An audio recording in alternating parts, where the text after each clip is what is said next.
का चैप्टर करेंगे। ठीक है जी, चलो जी बेटा।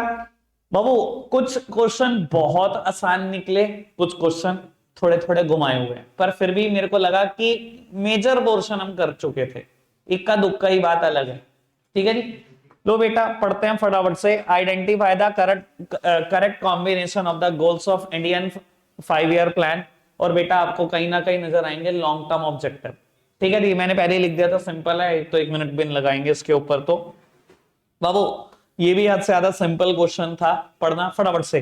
पढ़ आप रहे हो, पढ़ आप रहे हो बेटा।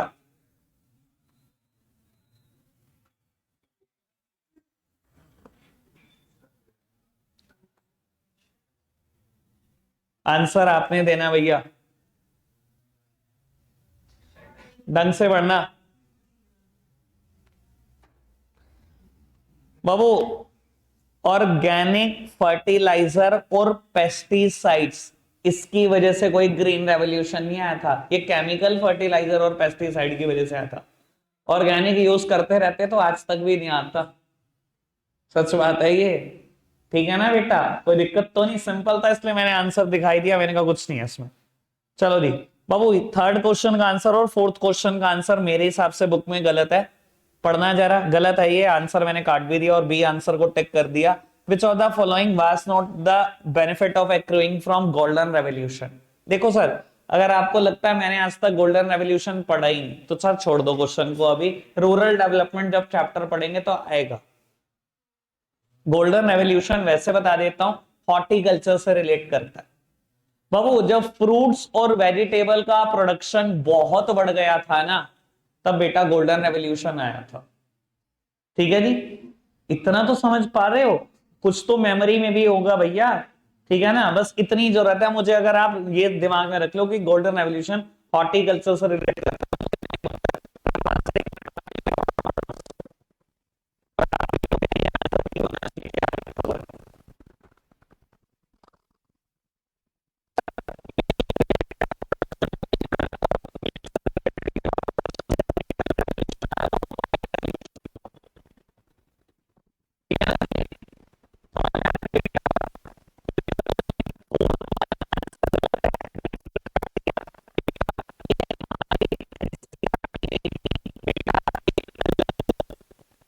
में भी गेम है।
आईपीआर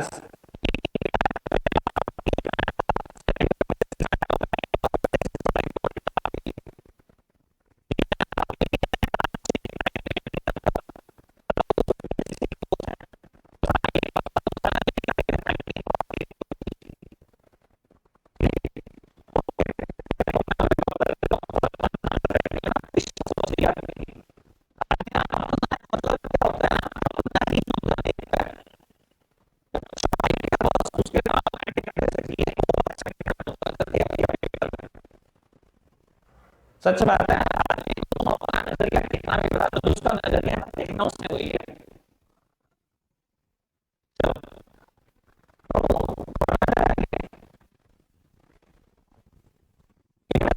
लैंड रिफॉर्म नहीं है, सरकार में टेक्निकल रिफॉर्म भी है। ठीक है ना, ये तो कांग्रेस है ना, अभी तक का कोई क्वेश्चन नहीं आया, मुश्किल है।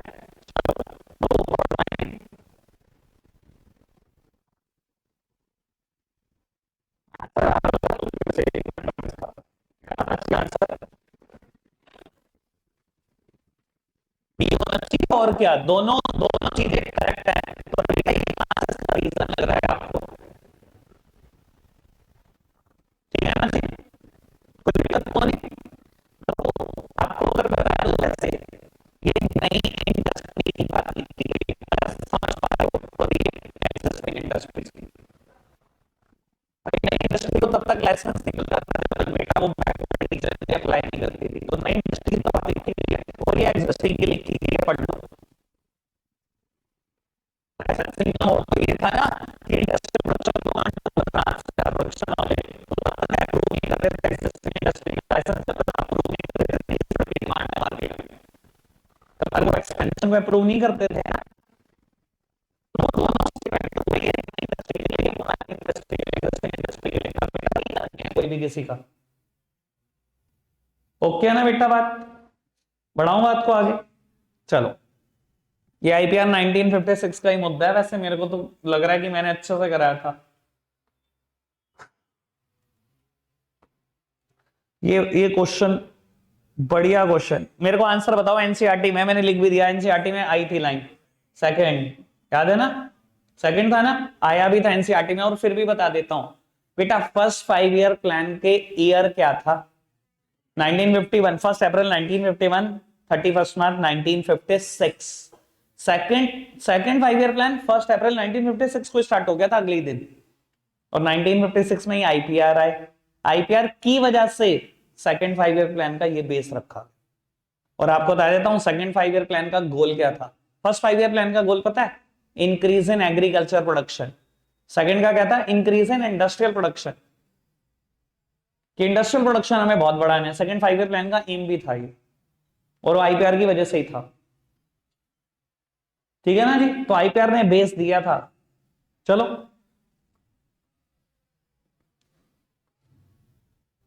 अगर सोच पाओ तो आंसर वैसे मिल जाएगा, मैंने लिख दिया क्वेश्चन, अच्छा है, ठीक है, बढ़िया है, सोच पाओ तो ऑप्शन तो वही है कॉमन जो होते हैं असर्शन रीजनिंग में, आप आंसर सोचो। The goal of equitable distribution of land was fully served by abolition of intermediary in the post-independence India.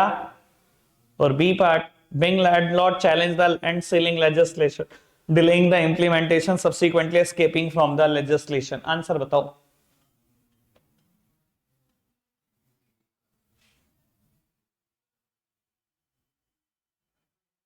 हाँ जी, answer is B, answer is D, पहली तो स्टेटमेंट ही फॉल्स है, कहां से ठीक है, ये नहीं, ये कब कब कब पढ़ा आपने, इक्विटेबल डिस्ट्रीब्यूशन ऑफ लैंड, ऐसा कोई एम था, ऐसा कोई एम था, पता नहीं भैया तुमने कब पढ़ लिया, बाबू आंसर डी होगा। चलो जी, ये सर आप बता पाओ, वैसे बता देता हूं, ये बात एनसीईआरटी में आई हुई है, पढ़ना आई थी एनसीईआरटी में बात।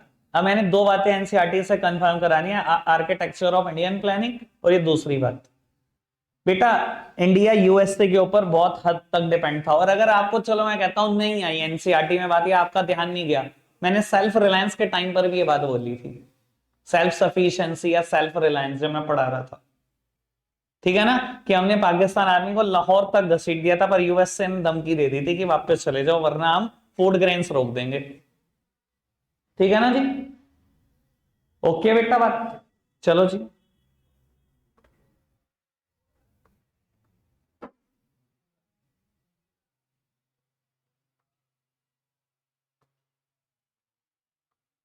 ठीक ठाक क्वेश्चन, ऑप्शन तो वही है बेटा, ऑप्शन तो जो होते हैं, आप आंसर बताने की कोशिश करो।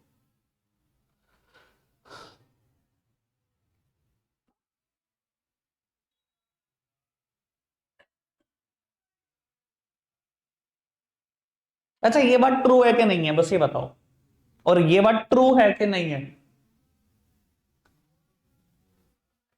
फॉल्स है, बस फिर तो हो गया, मेरे हिसाब से तो आंसर बी है बेटा, ये बात ट्रू है कि नहीं है, बस ये तय कर लो ना, कहता था proportion of people depending upon agriculture did not decline as expected after the green revolution. बेटा ग्रीन रेवोल्यूशन जब आ गया, क्या जो पहले लोग खेती में थे अब वो खेती से हटना चाह रहे थे? किसी भी हाल में नहीं, उनको तो लग रहा था बहुत तरक्की हुई। ट्रू नहीं है स्टेटमेंट, पर ये इसका रीजन नहीं है। चलो भैया हॉर्टिकल्चर से रिलेटेड है, रूरल डेवलपमेंट में मुद्दा आ जाएगा, पर समझदार हो तो आंसर अभी भी कर दोगे इसका। ठीक है जी, कई क्वेश्चन इन्होंने रूरल डेवलपमेंट के, एक दो एलपीजी के भी डाल दिए, थोड़ा अनसिस्टमैटिक हो गया चैप्टर।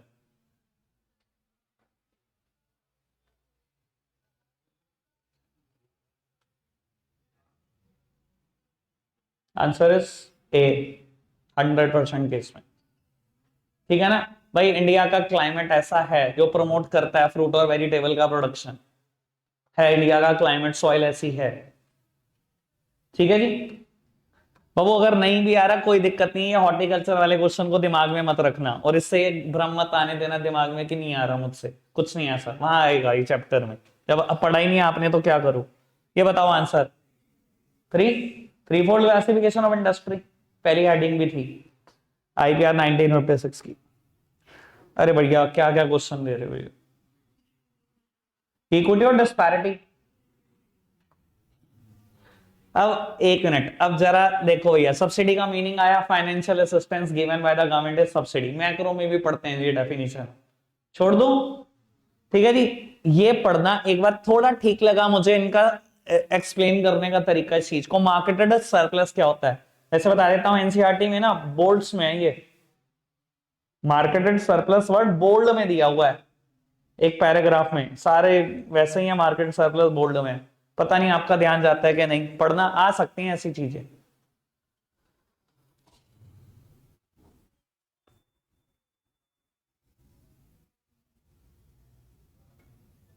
बढ़िया डिफाइन किया ना, ठीक है ना, यही होता है ना मार्केटेड सरप्लस। बाबू ये देखो मैंने लिख भी दिया, एक हद के बाद तो मैं परेशान हो गया, मैंने कहा यार बच्चे कहेंगे कौन कौन से क्वेश्चन आ रहे हैं, हमने तो पढ़े नहीं। ये रूरल डेवलपमेंट में आएगा, गोल्डन रेवोल्यूशन, व्हाइट रेवोल्यूशन, हमने सिर्फ यहाँ ये पढ़ा, ये दोनों वही है। ठीक है जी, तो मैंने छोड़ दिया इसको, स्किप करो भाई, ये तो आंसर आप वैसे भी कर दोगे।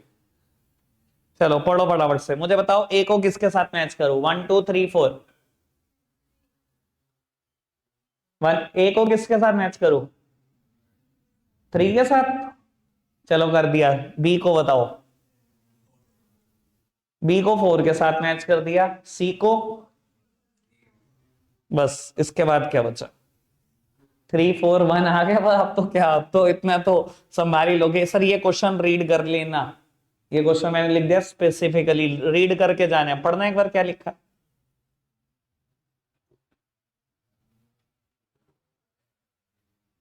ठीक है ना सर, अगर हम मिक्स्ड इकोनॉमी की तरफ सोचे ना तो भैया हम चाहते थे ग्रोथ विद सोशल जस्टिस, कि इंडिया का जीडीपी ग्रोथ रेट एक्सेलरेट होता रहे, एज वेल एज बेटा सोशल जस्टिस, सोशल वेलफेयर भी होता रहे, सोसाइटी पीछे ना छूट जाए, गरीब लोग पीछे ना छूट जाए। हाँ है, हाँ दिल्ली में। तूने लिख दिया, मुझे पता लग गया आंसर तेरा, फॉरेन बैंक। मैं तो तुम्हारे हैरान मानता हूँ यार, तुम सोसाइटी में रहते हो, अवेयर किस बात से हो? सहारनपुर में standard chartered bank court road पे एटीएम भी लगा हुआ है, वो नहीं नाम लिखा तुमने? कह रहे गए नहीं उसमें, बैंक ऑफ अमेरिका में क्या? चलो कोई नहीं बाबू, पढ़ो पढ़ो क्वेश्चन, बढ़िया क्वेश्चन है, पढ़ना बेटा, बस बिल्कुल चुप।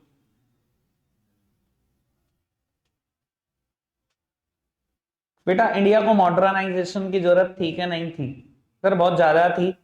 क्यों? क्योंकि बेटा सुपरस्टिशियस बहुत है इंडियंस, है ना। उस टाइम पर सती सिस्टम था, जिस औरत का हस्बैंड मर जाता था उसे जिंदा जला देते थे। भाई क्या यार, क्या पागलपन है। तो बाबू आपको तो मॉडर्नाइजेशन की बहुत जरूरत है, ठीक है ना जी। और बेटा ऐसे ही जेंडर इनइक्वालिटी कभी एग्जिस्ट नहीं करता था 1950s टू 90s, तो बिल्कुल नहीं। मैं आज भी मानता हूं इक्वालिटी एग्जिस्ट नहीं करती, लेकिन बेटा वहां पे तो बिल्कुल ही नहीं एग्जिस्ट करती थी। ठीक है ना जी। तो इंडिया को तो मॉडर्नाइजेशन की जरूरत थी। अब आप कह रहे हो यार मॉडर्नाइजेशन का इससे क्या लेना देना। सर मॉडर्नाइजेशन के दो एंगल थे। Second angle, change in the social outlook towards women, अगर याद हो तो। ठीक है जी। क्वेश्चन बहुत ठीक ठाक लगा मुझे पढ़कर। पढ़ना जी, ये पढ़ना। सर मोस्ट इंपॉर्टेंट क्वेश्चन जो मैंने पढ़ा, ये पढ़ो, आंसर भी पढ़ना। क्रिस, क्रिस छोड़ इसको बेटे, बाबू इंपॉर्टेंट क्वेश्चन है। डन। बस पहले 5 ईयर प्लान का ऑब्जेक्टिव ऐसा था जो कुछ कुछ अचीव हुआ, उसके बाद बेटा हम टारगेट से बहुत दूर रहे हैं हमेशा। याद रखना है बात। ठीक है जी, क्लियर है। चलो जी बाबू, डिफाइन अ टर्म प्लान। अब ये तीसरी बात हो गई जो मुझे एनसीईआरटी से रीड करानी है। वैसे मैंने प्लान में रीड करा दी थी, पहली लाइन यही थी, प्लान के बारे में लिखा था वहां पर। इनकी डेफिनेशन मुझे पढ़ने की जरूरत नहीं है। सर याद है मैंने प्लान पढ़ाया था जिसमें पर्सपेक्टिव प्लान की बात आई थी कि यार 5 ईयर प्लान में वो 5 ईयर का तो स्पेसिफिक ऑब्जेक्टिव होता ही था, अगले 20 साल में क्या करना है वो भी लिखा होता था। ठीक है ना जी। तो वहां से रीड करेंगे, मैंने लिखा भी है, रीड फ्रॉम एनसीईआरटी। ठीक है। अब एनसीईआरटी से 3 बातें कंफर्म करानी है। ठीक है जी, अभी करा देते हैं, बस 2-4 क्वेश्चन और पढ़ ले। लो ये भी आ गया, पर्सपेक्टिव प्लान। थैंक गॉड हम ये सब पढ़ लेते हैं। डन। यस, क्योंकि आज भी बेटा इरिगेशन फैसिलिटी 45% लैंड के पास ही है। इंडिपेंडेंस के टाइम पे तो 17% के पास थी। चलो सर, ये तो जनरल क्वेश्चन है। पब्लिक सेक्टर अंडरटेकिंग पीएसयूज क्या बैकवर्ड रीजन का डेवलपमेंट सोचती हैं या बैलेंस रीजनल डेवलपमेंट सोचती हैं। सर बिल्कुल सोचती हैं। मैं कहता हूं आप किसी गांव में चले जाओ, अगर आपको नजर आएगा ना एक बैंक, तो सर या तो वो एसबीआई होगा या वो पीएनबी होगा, यानी कि सरकारी बैंक होगा। सर सरकारी बैंक ही मिलेंगे गांव में। भाई प्राइवेट सेक्टर तो पैसों के लिए काम करता है। एचडीएफसी अपनी ब्रांच लगाएगा गांव में? नहीं, उसको लगता है यार यहाँ से क्या डिपॉजिट आएंगे, क्या लोन आ जाएगा, मेरी कोई ग्रोथ नहीं होगी, छोड़ मैं तो दिल्ली में लगाता हूँ ब्रांच। प्राइवेट सेक्टर की सोच ही है। सरकार की सोच ही है भैया अगर बैकवर्ड रीजन है तो डेवलप तो मैंने ही करना है। और वो डेवलप कब होगा, जब मैं सारी फैसिलिटी लेके जाऊंगा वहां पर। एक स्कूल नजर आएगा तो वो सरकारी स्कूल नजर आएगा, एक हॉस्पिटल नजर आएगा तो वो सरकारी नजर आएगा। प्राइवेट सेक्टर नहीं सोचता। प्राइवेट सेक्टर को तो अपने पैसे से मतलब है। तो बेटा पीएसयू तो चाहिए चाहिए बैलेंस रीजनल डेवलपमेंट के लिए। ठीक है ना जी। चलो जी बढ़ाते हैं बात को आगे। भैया स्मॉल स्केल इंडस्ट्री क्या है, इसने डिफाइन कर दिया कि जहां इन्वेस्टमेंट 5 करोड़ से ज्यादा ना हो। मैंने कहा भैया ये तो मैंने तो पढ़ा नहीं, लेटेस्ट एनसीईआरटी भी 1 करोड़ कहती है, मैं तो वही लिखूंगा। ठीक है जी, आप वही लिखना जो एनसीईआरटी कहती है। चलो जी फॉरेन ट्रेड, चलो ये तो कुछ नहीं है। हाँ अब ठीक ठाक क्वेश्चन है, आता है आपको, अपनी लैंग्वेज में लिख सकते हो, मैंने लिख भी दिया होगा, सिंपल है, पढ़ना फटाफट से।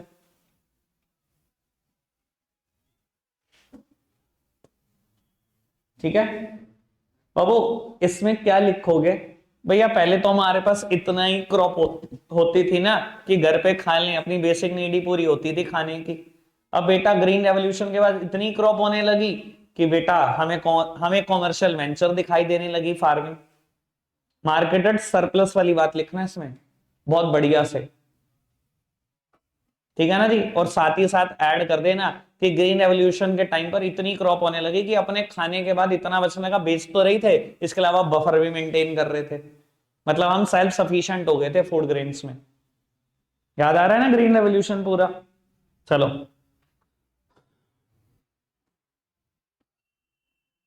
सिंपल वन, जल्दी पढ़ो।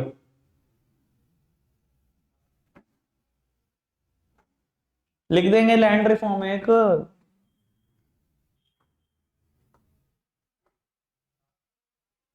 अरे यार छोड़ो, रूरल डेवलपमेंट का क्वेश्चन है, एग्रीकल्चर मार्केटिंग सिस्टम के बारे में छोड़ दो, वहीं पढ़ाऊंगा यार, ये परेशान करेगा। सर कर दोगे explain, self reliance self sufficiency बहुत अच्छे से पता है आपको। एक एडवांटेज डिसएडवांटेज सोशलिस्ट इकोनॉमी, अरे कुछ नहीं है भैया। बढ़िया क्वेश्चन लगा, मैंने कहा एक बार रीड करा दूंगा बच्चों को, पढ़ना जरा, ये रीड करना। सर अगर प्लान में गोल्स नहीं लिखोगे तो उसने बात तो सही करी, क्या डायरेक्शन लेस जाना है क्या? ये तो वही बात हुई, 11 साइड 11 में चूज कर ली कॉमर्स साइड, ये पता नहीं बनना क्या, तो चूज ही क्यों करी? ये तो आंखें बंद करके भैया चल रहा हूँ बस मैं, मुझे नहीं पता, कहीं तो पहुंचा ही देगा भगवान। ठीक है भैया, तुम सही डायरेक्शन में हो फिर। मतलब डायरेक्शन लेस होना ही सही डायरेक्शन है आज की तारीख में। पढ़ना बाबू, बस बिल्कुल चुप, पढ़ना फटाफट से। सर आपको क्यों लगता है डेवलपिंग कंट्री लाइक इंडिया, इनके लिए सेल्फ रिलायंस फॉलो करना बहुत जरूरी था? सर मैंने लिखवाया हुआ है नोट्स में, the idea was not to expose the economy to some political pressure. बाबू अगर आप सेल्फ रिलायंस या सेल्फ सफिशिएंट नहीं होंगे ना, तो बेटा कोई ना कोई आएगा, एक धमकी देगा आपको, और बेटा आपको वो करना पड़ेगा जो वो चाहता है, जो यूएसए ने किया। ठीक है ना बेटा, तो इसलिए आपका सेल्फ सफिशिएंट होना बहुत जरूरी है। ठीक है ना जी, कोई दिक्कत तो नहीं? चलो जी, बहुत ही बढ़िया क्वेश्चन, मैंने कहा था ना एक आध क्वेश्चन ऐसा लगा जो नया आया, वही है। क्वेश्चन पढ़ना।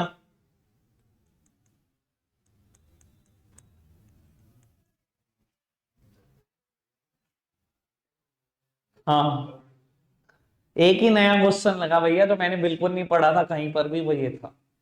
आंसर कोई कोई करना चाहे।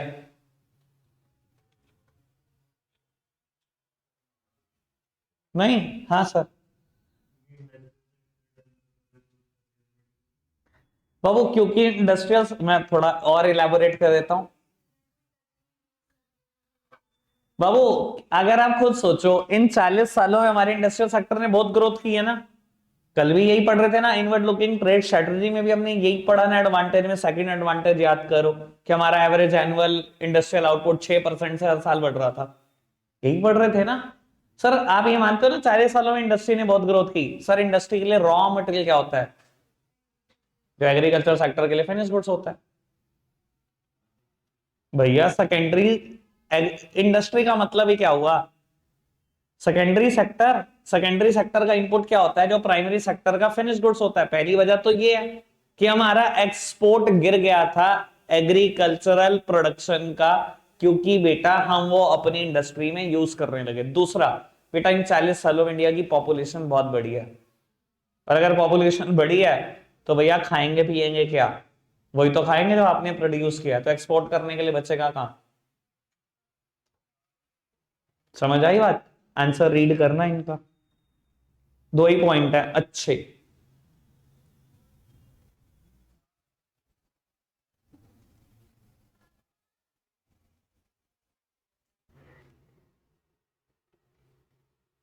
बहुत बढ़िया। बाबू कहते हैं ग्रीन रेवोल्यूशन का बेनिफिट लिमिटेड था, कुछ ही स्टेट्स थी, कुछ ही क्रॉप थी। बेटा नाम आप भी बता दोगे, मुझे पक्का पता है। व्हीट राइस, वो पैक्ट, पीएटी, पैक्ट कमिंस। सर वो स्टेट आप भी बता दोगे, वो क्रॉप्स आप भी बता दोगे, बात ये क्यों? अच्छा ठीक है बेटा, बात ये उठती है कि ऐसा क्यों, क्यों क्या मतलब बताओ ना।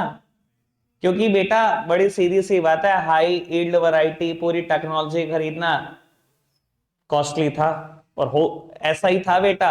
उस टाइम पर बेटा पंजाब रीजन के फार्मर ही सबसे ज्यादा रिच माने जाते थे, तो वही बेनिफिट उठा पाए। दूसरी बात बेटा, HYV टेक्नोलॉजी को पूरी की पूरी फैसिलिटी चाहिए इरिगेशन की, वो उन्हीं एरियाज में थी। तो बाबू क्योंकि आपके ही एरिया के लोग रिच थे, इरिगेशन फैसिलिटी भी वहीं पर थी, इसलिए बेटा ग्रीन रेवोल्यूशन का फायदा उन्हीं 3 स्टेट्स तक रहा। क्लियर है बेटा बात? समझ आई बात? बढ़ाएं बात को आगे, चलो जी। या एक बार ये फर्स्ट पैराग्राफ पढ़ना, बस आपको क्लियर हो जाएगा जो मैं मुद्दा बोल रहा हूं। ठीक है ना? चलो, in public sector and private sector with example. ठीक है, लिख दोगे वैसे तो, मेरे को उम्मीद है, बाकी पढ़ लो पढ़ना है तो। लिख दोगे ना, MTNL। ठीक है। प्राइवेट सेक्टर कैसे रेगुलेट हो रहा था IPR 1956 में, इंडस्ट्रियल लाइसेंसिंग वाली बात लिख देना, बस वो वाली हेडिंग चिपकानी और कुछ नहीं। Three fold classification of industry वाली बात। अरे हाँ अभी नहीं रखते इतना। Three characteristic of SSI, notes में तीन ही है, एनसीईआरटी में एक थी। ऑब्जेक्टिव ऑफ IPR 1956 लिख दोगे वैसे, एक बार पढ़ना।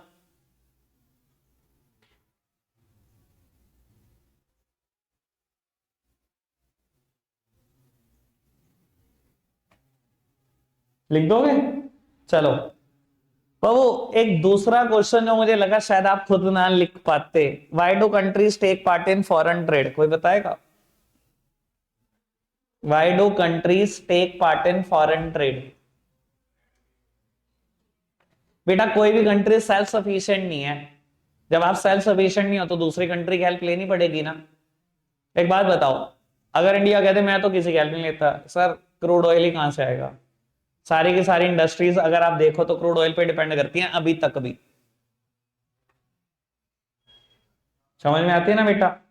बाबू बड़ी सिंपल सी बात है, जब आप सेल्फ सफिशिएंट नहीं है तो आप वो बनाओ जो आपके देश में मिल रहा है बहुत आसानी से, और दूसरे देश से वो खरीदो जो उनके देश में बहुत आसानी से मिल रहा है, और एक्सपोर्ट इंपोर्ट करो, बस यही कर सकते हो आप। इसलिए फॉरेन ट्रेड में तो पार्टिसिपेट करना ही पड़ेगा। पढ़ना एक बार इनका आंसर, बहुत बढ़िया लिखा, बहुत परफेक्टली लिखा।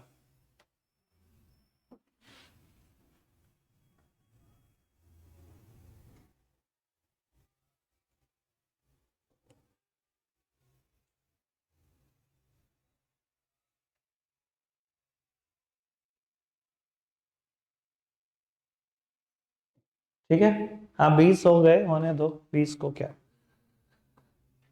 नेमन महारत्ना कंपनी LPG जब आएगा तब पढ़ाएंगे। Land ceiling promotes equity support the statement with valid reason, sir लिख दोगे ना?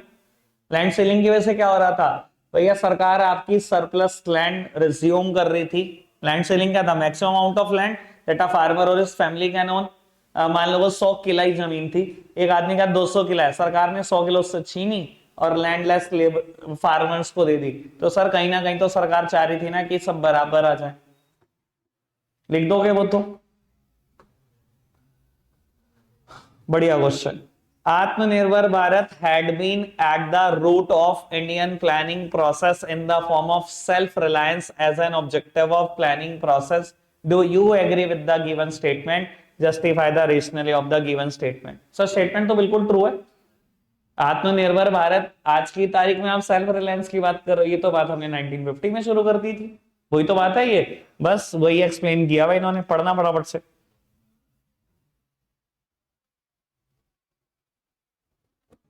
अरे एक मिनट, एक आध रह गया बस, कुछ नहीं।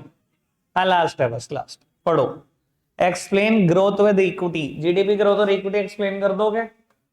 हाँ हाँ लास्ट ही तो, अरे यार लास्ट ही है, पढ़ाना तो है ही नहीं। इंपोर्ट सब्सटीट्यूशन कोटा, अरे भैया बहुत बढ़िया। एडवांटेज डिसएडवांटेज मिक्स इकोनॉमी की, अच्छा हो गया। हाँ ये देखो मैंने पहले ही डाल दिया, 22 दिसंबर को कराना है ये, बस आज 21। आज के लिए इतना रखते हैं प्यारे बच्चों, बाय बाय।